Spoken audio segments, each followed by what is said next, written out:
Hi students. Doctor Tripti this side. आज जो हम टॉपिक देखने वाले हैं उसका नाम है पारद के संस्कार।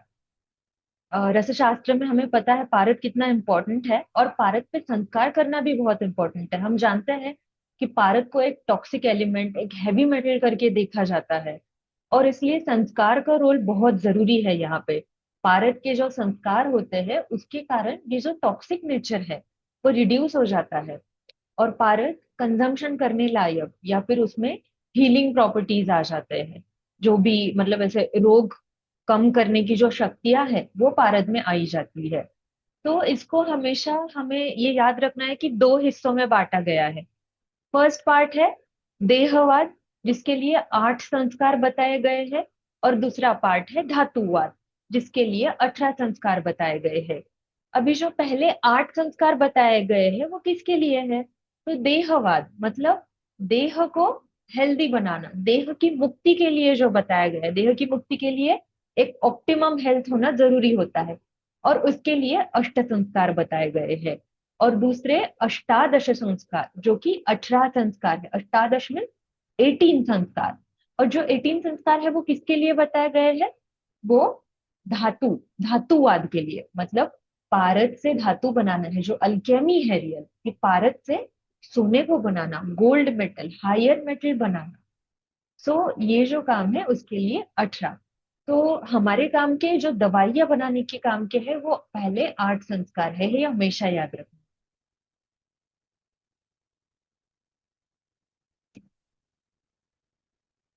अभी हम देखेंगे संस्कार की डेफिनेशन। डिफरेंट जगह पे डिफरेंट संस्कार, अभी गुणवर्धन और जो दोष कम करता है दोष हरण, इस तरह से अलग अलग डेफिनेशन आई है। चरक में भी आई है, भेषज कल्पना में आई है। यहाँ पे पारद के संदर्भ में जो आई है वो है संस्कार शोधनम, दोष हरणम, संस्कारश्च बल तेज अभिवर्धनम। ओके, ये व्याख्या किसके लिए है? पारद के शोधन के लिए। तो संस्कार शोधन, शोधन मतलब क्या? शुद्धि करना। ओके, उसको शुद्ध बनाना। और दोष हरणम मतलब क्या? उसके दोष कम करना। शोधन करना, उसको शुद्ध बनाना, उसके दोष का हरण करना। और संस्कारश्च बल तेजो अभिवर्धनम, बल और तेज, ये गुण का पारद में वर्धन करना, दैट इज नथिंग बट संस्कार। तो इस तरह से ये संस्कार की डेफिनेशन है। कई बार जैसे पूछा जाएगा डैश शोधनम दोषहरणम, या फिर इस तरह से, ये फर्स्ट हो गया पार्ट। सेकेंडली संस्कारश्च, जैसे उसमें होगा डैश बल तेज अभिवर्धनम, तो किसके कारण बल तेज का वर्धन होता है? ऑफ कोर्स संस्कार के कारण। और किसके कारण शोधन होता है, दोष हरण होता है? दैट इज बिकॉज ऑफ संस्कार। तो ये कुछ टर्मिनोलॉजीज हमें याद रखने हैं यहाँ पे। फिर सेकेंडली है ग्रंथ। ग्रंथ और ग्रंथकार के अकॉर्डिंग डिफरेंट डिफरेंट मतांतर है, वो हम जस्ट एक बार गो थ्रू कर लेंगे। रस तरंगिणी, हमें पता है रस तरंगिणी लेटेस्ट बुक है रसशास्त्र की। ओके, तो उसमें कई बार मॉडर्न केमिस्ट्री के भी रेफरेंसेस हमें मिलते हैं। तो रस तरंगिणी ने 8 बताई है संख्या, क्योंकि इस टाइम पे जो अल्केमी है वो काफी पीछे पड़ गई थी, जो गोल्ड बनाने की कला है वो काफी पीछे पड़ गई थी। सब लोग आरोग्य के पीछे थे, इसीलिए संस्कार 8 संस्कार ही बताए गए हैं यहाँ। तो इसलिए प्रारंभिक औषधीय मतलब औषध के रूप में इस्तेमाल करने के लिए पारक। देन आ गया रसोपनिषद। ओके, रसोपनिषद में 16 संस्कार बताए हैं, जहाँ पे अधिक विस्तृत डिटेल में प्रोसेसेस बताई गई है। देन आता है आयुर्वेद प्रकाश। आयुर्वेद प्रकाश का ये ध्यान में रखना है कि उसमें नॉर्मली हम क्या कंसिडर करते हैं? 19 संस्कार, बराबर। तो आयुर्वेद प्रकाश में एक एक्स्ट्रा संस्कार बताया है। ओके, जिसका नाम है अनुवासन। ये लास्ट 19वां संस्कार है जिसको हमने ये किया है। इन्होंने भक्षण प्रक्रिया का भी समावेश किया है उनके 19 संस्कार में। देन रसरत्न समुच्चय, स्टैंडर्ड बुक ऑफ रसशास्त्र जो है वो रसरत्न समुच्चय, सबसे पहले हमें इसका इंपॉर्टेंस देना है। तो रसरत्न समुच्चय ने 18 संस्कार बताए, जिसमें से पहले क्लियरली उन्होंने मेंशन किया पहले 8 संस्कार है स्वेदन से लेके दीपन तक, जो औषधार्थ है, जो देहवाद के लिए इस्तेमाल किए। और शेष 10 संस्कार मतलब 8 अधिक 10 वो धातुवाद के लिए बताए गए हैं। तो इस तरह से कितने हो गए बच्चों? 18। तो हमें क्या याद रखना है? 8 संस्कार जो स्वेदन से दीपन तक, एंड 10 संस्कार एक्स्ट्रा, 10 एडिशनल 10 संस्कार जो धातुवाद के हेतु, तो उसके लिए टोटल हो गए 18 संस्कार। इस तरह से आपको ये हमेशा के लिए याद रखना है। और काफी लॉजिकल एक्सप्लेनेशन है कि किस तरह से। यहाँ पे भी मैंने बताया, रस तरंगिणी है, लेटेस्ट बुक है इसलिए 8 है। रसोपनिषद में 16 बताए, यहाँ पे इन्होंने 2 कम बताए हैं। और आयुर्वेद प्रकाश में एक प्रकाश डाला तो एक एडिशनल डाला, तो उसके कारण 19। एंड रसरत्न समुच्चय 18, ये हमें याद रखना है। ओके, इसके लिए कोई ट्रिक नहीं है। ये आपको as a Ayurveda practitioner, as a Ayurveda scholar, ये आपको पता होना चाहिए। 18 और 8 का, जैसे देहवाद और धातुवाद, ये विभाजन आपको पता होना चाहिए। एंड आई होप मैंने काफी क्लियरली ये आपको एक्सप्लेन किया है। अभी हम देखेंगे वन बाय वन एक संस्कार। ओके, पहले हमारे लिए जो सबसे जरूरी है, ये वो 8 संस्कार है, और इसमें से ही सबसे ज्यादा सवाल पूछे जाते हैं। तो इसके लिए भी हमें ट्रिक देखनी है, बट हम धीरे धीरे स्टार्ट करेंगे। ओके, एक स्टोरी के जैसे हम इसको पढ़ेंगे, जिसमें हम उसका मीनिंग भी जानेंगे कि इसमें एक्चुअली प्रोसेस क्या होती है, जिसके कारण क्या चेंजेस आते हैं। और उसके साथ साथ हम ट्रिक भी पढ़ेंगे, ठीक है। और कुछ भी आपको समझ में नहीं आता है, आप एक बार फिर से ये वीडियो देख लेना, या फिर कुछ भी डाउट आता है, you can ask me directly. So सबसे पहला जो संस्कार है वो स्वेदन संस्कार है। अभी याद रखना है हमारा पंचकर्मा। पंचकर्मा में हम पहले क्या करते हैं? स्वेदन करते हैं। ओके, कोई भी व्यक्ति आता है उसको हम स्वेदन कक्ष में, या स्वेदन जहाँ पे करते हैं, स्वेदन पेटी रहती है उसके अंदर लेके जाते हैं। तो यहाँ पे स्वेदन किस में किया जाता है? दोला यंत्र में। ये देख सकते हैं आप, दोला यंत्र का अरेंजमेंट है। हमने सारे लोगों ने सेकेंड ईयर में ये एक्सपेरिमेंट्स किए हैं कि दोला यंत्र में इस तरह से एक पोटली दी जाती है, इसको डिप किया जाता है और नीचे से अग्नि दिया जाता है। दैट इज नथिंग बट दोला यंत्र। और दोला यंत्र में जो प्रोसेस होती है उसको हमेशा स्वेदन बोलते हैं, क्योंकि ये जो द्रव्य अंदर रखा है उसको स्वेदन ही हो रहा है ना, उसको हीट मिल रही है इनडायरेक्टली, तो वो एक तरह से स्वेदन ही है। तो इसलिए स्वेदन संस्कार उपयोगी किसमें है? दोला यंत्र में ये किया जाता है। और इसका परिणाम क्या है? मल शैथिल्य कारकम। मल शैथिल्य कारकम मतलब हमें पता है पारद में 3 तरह के मल रहते हैं, नैसर्गिक, यौगिक और सप्तकंचु, ठीक है। तो ये जो मल शैथिल्य, वो जो मल है पारद के अंदर, उसको शिथिल करना, उसको लूजन अप करना, उसको हटाना, कम करना, तो मल शैथिल्य करना, ये काम स्वेदन संस्कार का है। ओके, वो याद रखना है। सबसे पहला संस्कार है स्वेदन संस्कार, और उसमें क्या किया जाता है? मल को शिथिल किया जाता है। ये किसमें किया जाता है स्वेदन? ऑफकोर्स दोला यंत्र में। हमने प्रोसेस देखी दोला यंत्र कैसा है, और ऑफकोर्स उसमें जो होगा प्रोसेस होगी उसको हम स्वेदन बोलेंगे। देन सेकेंड आता है मर्दन। ओके, मर्दन मतलब क्या? हमें पता है मर्दन संस्कार रहता है एक। ओके, उसमें खरल में हमें लिया जाता है, और ये जो प्रोसेस है खरल के अंदर, जो हम उसको जोर से दबा के एक राउंड प्रोसेस या फिगर ऑफ 8 बनाते हैं, अलग अलग मेथड्स है, तो ये प्रोसेस को हम मर्दन बोलते हैं। राइट, सो ये मर्दन संस्कार है वो हमेशा खरल में किया जाता है। नॉर्मली भी कोई किसको भावना देनी है उस टाइम पे भी हम मर्दन संस्कार करते हैं, तो ये मर्दन खरल में किया जाता है। मर्दन का क्या काम है, परिणाम क्या है? तो मर्दनम बहिर्मल विनाशनम। जो बहिर्मल, जो बाह्य के जो मल है उसको विनाश करना, वो मर्दन का काम है। ओके, तो ये याद रखना है कि जो बहिर्मल है, जो बाहर से डाले हुए मल है पारद के अंदर, तो उसका विनाश करना ये मर्दन संस्कार का काम है। और ऑफ कोर्स वो किया जाता है खरल यंत्र में या फिर खरल में। तो कैसे याद रखना है? मर्दन से बाहर के मल विनाश होते हैं, स्वेदन से शिथिल हो जाते हैं। शिथिल होना, हल्के हो जाते हैं, ठीक है। देन थर्ड संस्कार है मूर्छन। मूर्छन संस्कार किसमें किया जाता है? खरल में ही किया जाता है, बट तप्त खरल में। सेम मर्दन जैसा ही मूर्छन किया जाता है, बस जो खरल है उसको नीचे से अगर हम हीट देंगे तो वो हो गया तप्त खरल यंत्र।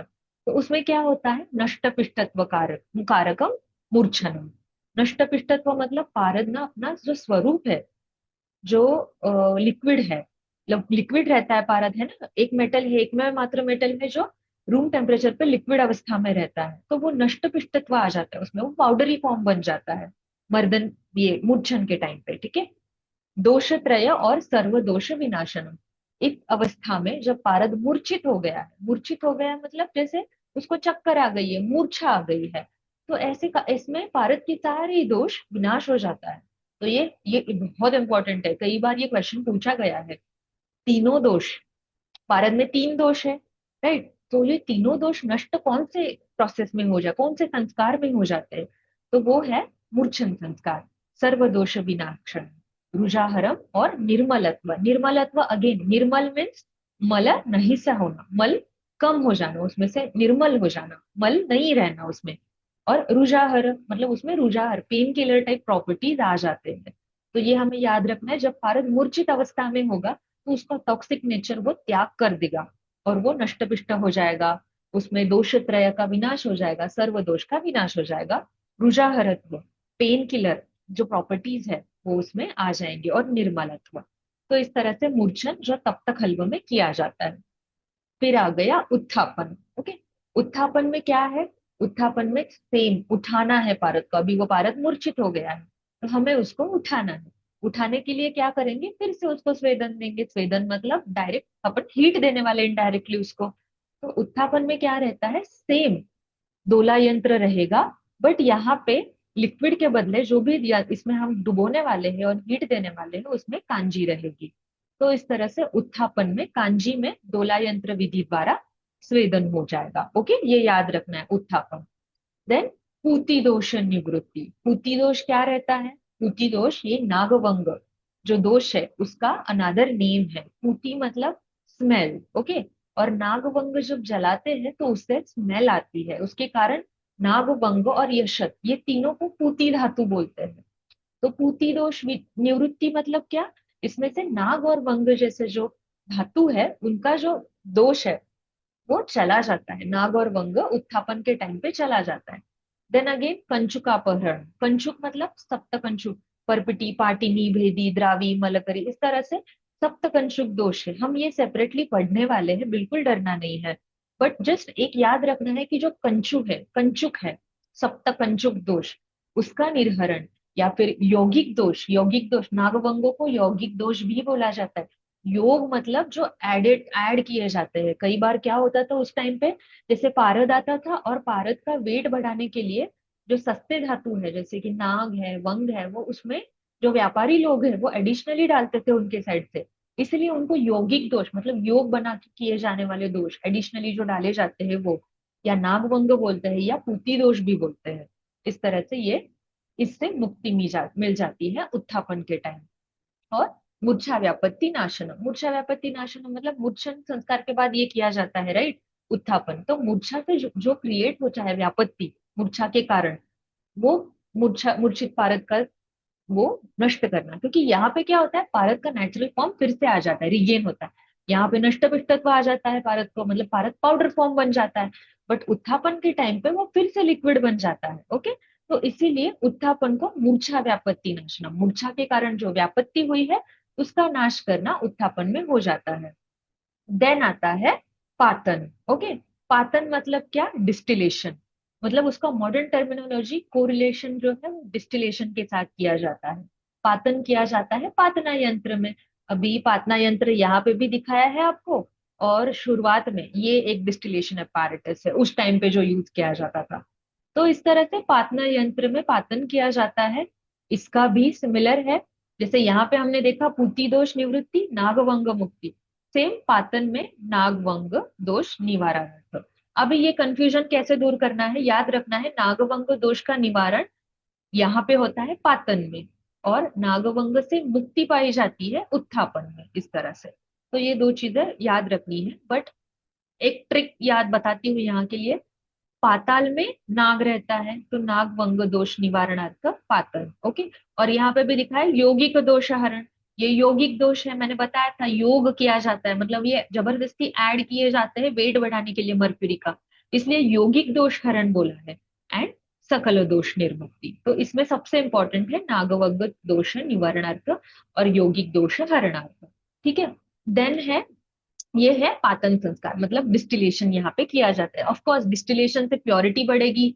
हमारा डिस्टिलेशन में एक टेम्परेचर रहता है, उसके कारण जो मेल्टिंग पॉइंट है उसके अकॉर्डिंग वो ही धातु हमें मिल जाता है। तो बाकी जो धातु है जिनका मेल्टिंग पॉइंट सिमिलर नहीं है वो धातु हम यहाँ नहीं मिल पा सकते, तो ऑफ कोर्स यहाँ पे यौगिक दोष का हरण होगा। Then Bodhan and रोधन। बोधन और रोधन ये आपस में वर्ड यूज किए जाते हैं।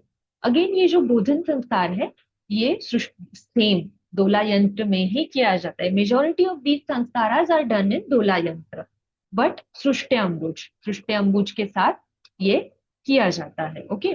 सो पारत का षंडत्व, ओके, षंडत्व मतलब पारत में जो षंडता आई है वो नष्ट करने के हेतु, मतलब पारत को बोधन करना है, उसको जगाना है, उसके में का षंडत्व कम करना है। और महामुख कर मतलब पारद में मुख निर्माण करना है। मुख किसके लिए चाहिए हमें? ग्रास के लिए। जैसे पारद में हमें कई आगे हम देखेंगे कि ग्रास देने होते हैं। ग्रास मतलब उसको जैसे बाइट देना हो गया, एक ग्रास जिसको हम बोलते हैं खाते खाते हैं, तो उस तरह से पारद को भी खाना देना होता है, अभ्रक का या फिर कई अदर चीजों का। तो उसके लिए पारद में मुख होना जरूरी है, वो बुभुक्षा होना जरूरी है, मतलब वो भूख होना जरूरी है। तो वो निर्माण करने का काम ये बोधन संस्कार करता है सृष्टि अम्बुज के साथ। ओके। और षंड पारद का नष्ट करना है। ठीक है, षंडत्व जो है पारद का षंडत्व, वो नष्ट करने के लिए ये बोधन बोधन किया जाता है, पारद में मुख निर्मिति किया जाता है। ठीक है। और वीर्य प्रकर्ष, उसमें वीर्य बढ़ाया जाता है प्रकर्ष से। देन नियमन। नियमन मतलब क्या? नियमन मतलब उसको नियंत्रित करना। वो कहाँ पे किया जाता है? अगेन वो दोला यंत्र में किया जाता है। क्यों नियमन करना है? क्योंकि पारद का गुण हमें पता है, चपलता। पारद बहुत चपल रहता है, वो लिक्विड मेटल है, ऑफ कोर्स वो चपल रहेगा। तो वो चपलता पे नियंत्रण पाने के लिए जो संस्कार जो किया जाता है उसको बोलते हैं नियमन। नियमन से पारद का वीर्य बढ़ाया जाता है। और वन्य मित्रत्व कारकम मतलब वन्य मित्रता। वन्य मित्रता मतलब दोस्ती, किससे? वन्नी, अग्नि से दोस्ती। सो इस तरह से वन्नी मित्रत्व कारकम ये नियमन संस्कार से की जाती है। एंड देन लास्ट आ गया दीपन संस्कार। दीपन संस्कार क्या करता है? दीपन वीर्य तेज वृद्धि, वीर्य बढ़ाता है, पारद का तेज बढ़ाता है, पारद को अगेन ग्रासार्थी करता है। पारद का महामुख कहाँ पे होता है? बोधन में। ओके, बोधन में महामुख होता है, बट दीपन के टाइम पे ग्रासार्थी बनाता है, बुभुक्षा हेतु उसकी बुभुक्षा बढ़ाई जाती है। तो इस तरह से ये कुछ संस्कार हो गए। इसके हम ट्रिक कैसे याद रखेंगे कि एक के बाद एक, क्योंकि इसमें क्रम बहुत जरूरी है। तो वो कैसे याद रखना है? सबसे पहले हमें इमेजिन करना है कि एक आदमी है, उसको हमने स्वेदन किया। फिर स्वेदन के बाद हम क्या करते हैं? पहले तो हम उसको स्वेदन किया, फिर उसका मर्दन किया, स्वेदन के बाद उसको मर्दन, उसको मालिश करा बॉडी को। फिर मर्दन करने के बाद इतना जोर से किया कि उसको मूर्छित हो गया वो, ठीक है, वो कोलैप्स हो गया, मूर्छित हो गया। फिर हमें उसको उत्थापन करना है, उसको उठाना है। तो हमने उसको थप्पड़ लगाई, पानी पिलाया, इस तरह से उसको उठाया। उठने के बाद उसका बीपी लो हो गया और वो फिर से गिर गया। ओके। फिर उसका वो बोध, उसको बोध आ गया कि अरे वो लाइफ में कुछ नियम फॉलो नहीं कर रहा है, उसके कारण ये सब हो रहा है। फिर उसने क्या किया? उसने दीपन द्रव्य लेना स्टार्ट किया, जिससे उसका लाइफ अच्छा हो गया। सो बहुत सिली ट्रिक है, छोटी सी है, बट याद रखने में काफी सिंपल है। पहले हमें स्वेदन करना है, स्वेदन के बाद उसको मर्दन करना है, मर्दन के बाद उसको मूर्छा आती है, फिर हमें उसको उठाना है, उठने के बाद वो फिर से पातन, वो गिर जाता है। गिर जाने के बाद उसको बोधन आ जाता है कि अरे मैं नियम फॉलो नहीं कर रहा हूँ, और इसलिए वो नियम फॉलो करता है और दीपन द्रव्य लेना स्टार्ट कर देता है। तो बहुत सिंपल वे से ये हमें याद रखना है। और इसमें भी कुछ सवाल हमें पूछे जाते हैं जो हम याद रखते हैं, जैसे कि मल शैथिल्य कारकम किसके लिए है? तो स्वेदन संस्कार के लिए। शिथिलता स्वेदन से रिलेट करनी है। मर्दन, बहिर्मल विनाशनम कहाँ पे है? मर्दन में है। ओके। देन नागवंगो दोष निवारण, मैंने बोला था पाताल में नाग रहता है, तो ये ट्रिक हमें याद रखनी है। कंचुकापहरण, ओके, उत्थापन में कंचुक, सात सप्त दोष है, जो सप्तकंचुक दोष है उसका अपहरण कहाँ पे हो जाता है? उत्थापन दोष में। जहां पे कंफ्यूजन है उस पे सवाल वैसे भी नहीं पूछने वाले। ठीक है।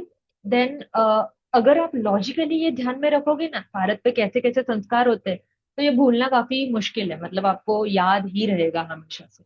ठीक है। सृष्टियम्बुज में किया जाता है स्वेदन, बोधन या रोदन संस्कार में। ओके। और कांजी में कहाँ पे किया जाता है? उत्थापन संस्कार के टाइम पे। राइट। तो ये याद रखना है। अभी आगे के संस्कार अपार्ट फ्रॉम दिस, मतलब ये जो 8 संस्कार है, उसके अलावा जो 10 संस्कार थे एडिशनल, जिसके कारण क्या हो रहा था? भारत को देह मतलब सॉरी धातु बनाने के कारण, मतलब जैसे धातुवाद में जो काम आता है सुवर्ण बनाने के इसमें, तो उसमें सबसे पहले आता है अभ्रक भक्षण। मैंने आपको बताया था पारद को हमने ग्रासार्थी बनाया, कहाँ पे? महामुख कर कहाँ पे आया है? देखिए यहाँ पे आया है महामुख कर। तो बोधन संस्कार से महामुख उसका आता है, और दीपन संस्कार से ग्रासार्थी बन जाता है बुभुक्षा हेतु। तो ग्रासार्थी हमें किसका ग्रास देना है? उसको अभ्रक भक्षण, मतलब पारद को अभ्रक खिलाना है। ठीक है।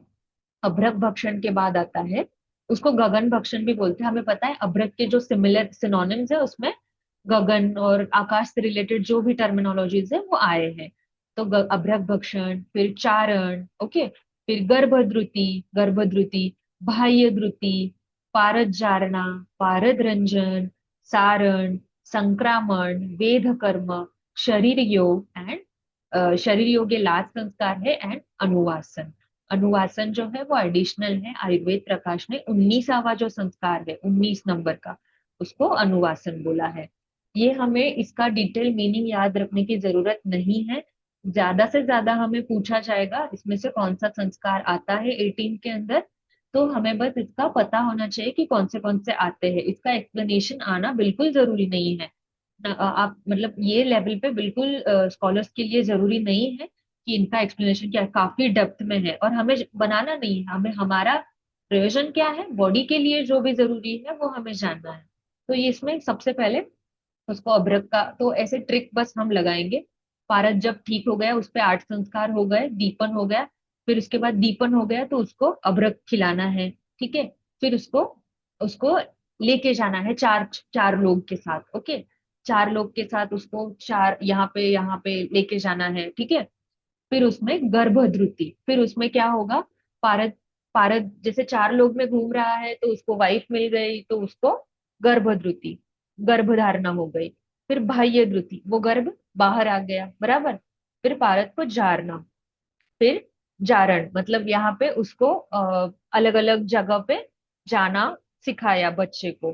फिर वो रंजन, मतलब उसको कलरफुल कपड़े, रंजन मतलब कलर, तो उसको कलरफुल कपड़े पहनाए।